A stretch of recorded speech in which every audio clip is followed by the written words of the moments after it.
magandang umaga po mga ka-viewers.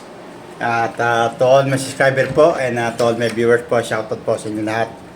At maraming salamat po sa mga suporta na binibigay niyo po sa ating pong munting channel. Ngayon po mga ka-viewers ay medyo pahinga muna po ako ngayon sa kanin. At meron po akong pipino sa rep. At gawin po nating simpleng salad. At yun po ang aking pong kakainin po ngayong gabi.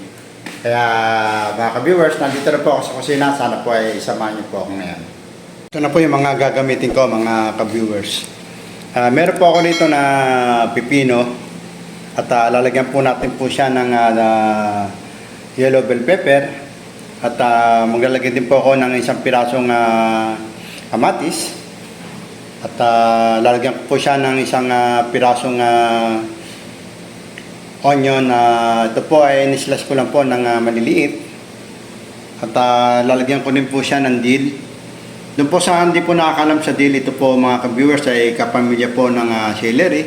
Ito po ay anti-inflammatory, antioxidant at nakakatulong po sa ating pong kolesterol. At siyempre po lalagyan po natin siya ng ground black pepper.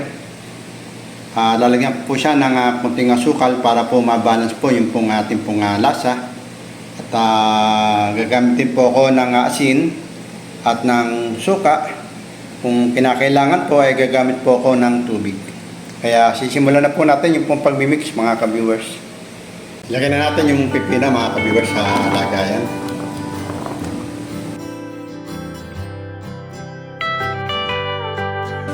Lagyan na po natin yung pong sibuyas.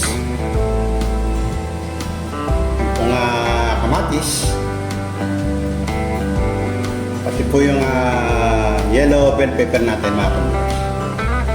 At lagyan na din po natin yung pundil. Yan. Haluin lang po natin mga ka-viewers. Mix lang. Para maliit ang lagayan po. Pero okay na po pa. Tapos po nito mga ka-viewers, lagyan na po natin ng ground black pepper. Yan. Tapos lagyan na din po natin ng asukal. Siyempre po, lalagyan po natin siya ng konting ng tawag dito, ng asin. Yan.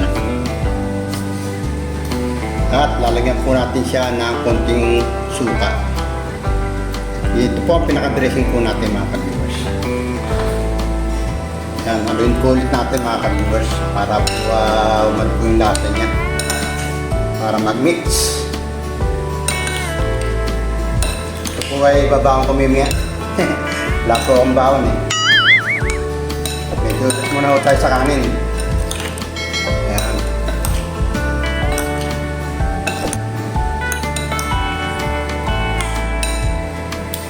Muna po natin mga ka-viewers. Muna natin.